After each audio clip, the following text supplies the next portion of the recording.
नमस्कार। प्रवास अखिल news network पर आप सभी का स्वागत है। ईरान के सुप्रीम लीडर खामेनेई अमेरिकी हमले में मारे गए। अमेरिका और इजराइल ने जो संयुक्त हमला किया वो खामेनेई को बचा नहीं पाया।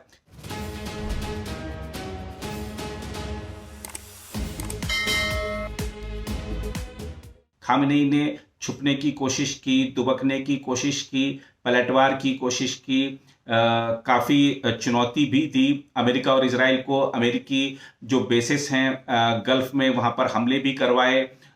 अभी भी हमले लगातार जारी हैं, इस तरीके की खबरें आ रही हैं। लेकिन कुछ काम नहीं आया। जब अमेरिकी और इजरायली बम बरसे तो खामेनेई नहीं बचे। ईरान ने पुष्टि कर दी है कि खामेनेई मारे गए हैं और इस तरीके से अमेरिका और इजराइल ईरान में सत्ता पलट के अपने मंसूबे में लगभग कामयाब हो गए हैं। ईरान सहित जो खाड़ी देश हैं वहां पर 40 देशों का शोक घोषित कर दिया गया है। देखने को मिल रहा है कि ईरान की सड़कों पर बदला बदला के नारे लग रहे हैं। अमेरिका के विरोध में नारे लग रहे हैं, इजराइल के विरोध में नारे लग रहे हैं।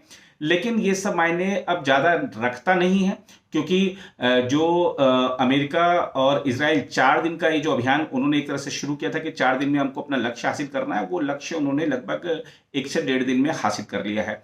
बहुत बड़ा घटनाक्रम है। देखना होगा कि अब इसका ईरान का जो पलटवार है, क्योंकि ईरान ने कहा है कि हम जले हैं तो हम आपको भी जलाएंगे। तो ईरान बदला जो है वो किस स्तर तक लेता है, किस स्तर तक जाता है। और खासतौर पर अगर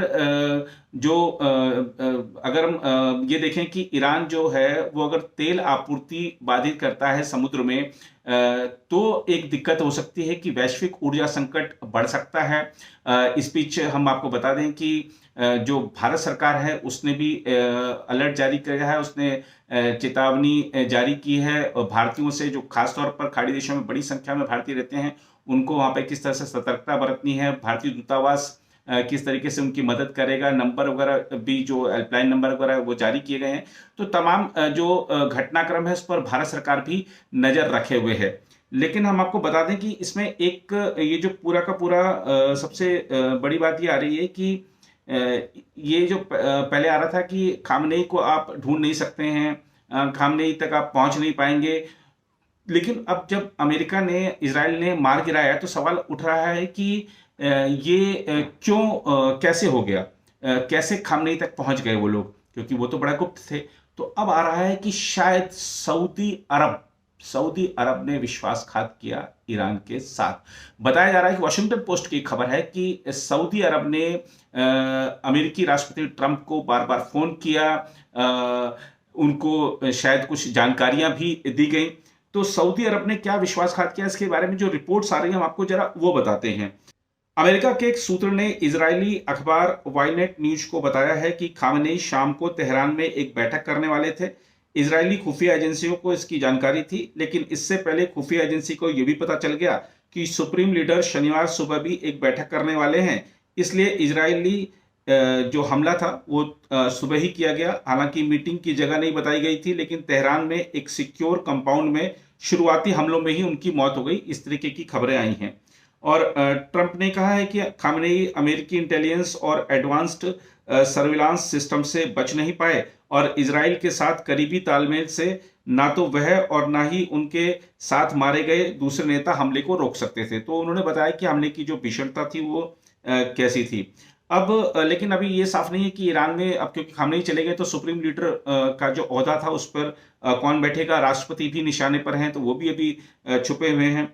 लेकिन एक वॉशिंगटन पोस्ट की जो हम बात कर रहे थे उसमें रिपोर्ट में कहा गया है कि इजराइल के अलावा सऊदी अरब ने भी ट्रंप पर, ईरान पर हमला करने के लिए दबाव डाला था। सऊदी क्राउन प्रिंस मोहम्मद बिन सलमान ने खुले तौर पर डिप्लोमेटिक समाधान का समर्थन करने के बावजूद ईरान पर हमले का समर्थन किया था। रिपोर्ट में कहा गया है कि क्राउन प्रिंस ने ईरानी राष्ट्रपति पेजेश्कियन से कहा कि सऊदी अरब ईरान के खिलाफ हमलों के लिए अपने एयर स्पेस या इलाके का इस्तेमाल नहीं होने देगा।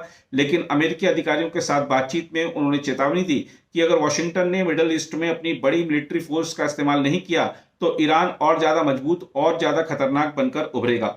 वॉशिंगटन पोस्ट ने अपनी रिपोर्ट में कहा है कि सऊदी क्राउन प्रिंस के भाई खालिद बिन सलमान ने जनवरी में वॉशिंगटन दौरे के दौरान प्राइवेट बैठकों के दौरान अमेरिकी अधिकारियों को हमला करने के लिए कहा था। रिपोर्ट में कहा गया है कि ट्रंप ने आखिरकार अपनी पुरानी पॉलिसी के बावजूद हमले को आगे बढ़ाने का फैसला किया और भले ही ईरान से अमेरिकी इलाके को सीधा कोई खतरा नहीं था। वॉशिंगटन पोस्ट के मुताबिक क्राउन प्रिंस का दोहरा रवैया शायद सऊदी तेल इंफ्रा के खिलाफ ईरान के बदले की कार्रवाई से बचने की उनकी इच्छा को दिखाता है। उनके करीबी लोगों ने माना था कि वह तेहरान को रियाद का मुख्य क्षेत्रीय दुश्मन मानते हैं। सुन्नी लीडरशिप वाला सऊदी अरब और शिया लीडरशिप वाला ईरान लंबे समय से दुश्मन रहे हैं। तो ये जो सऊदी एंगल भी आया इसमें, ये भी एक बड़ी बात है। आप कहने को जो सामने चेहरा आपका उसमें कुछ और है, बाकी पीछे से आप कुछ और कर रहे हैं। तो ये दिखाता है कि किस तरीके से खामनेई को विश्वासघात भी उनके साथ किया गया है। अब लेकिन ईरान अब किस राह पर आगे बढ़ता है, ये देखने वाली बात होगी। इस बीच और क्या घटनाक्रम हो रहा है, हम लगातार नजर बनाए हुए हैं, आपके साथ फिर जुड़ेंगे और आपको बताएंगे कि वहां पर और क्या कुछ हो रहा है। फिलहाल इस रिपोर्ट पे इतना ही, बाकी देश में नई खबरों के लिए बने रहे प्रभा साक्षी के साथ। अगर आप भी लेना चाहते हैं देश दुनिया की तमाम जानकारी तो आज ही सब्सक्राइब करें हमारे चैनल को। साथ ही नीचे दिए बेल आइकन को जरूर दबाएं ताकि हर अपडेट आप तक पहुंच सके।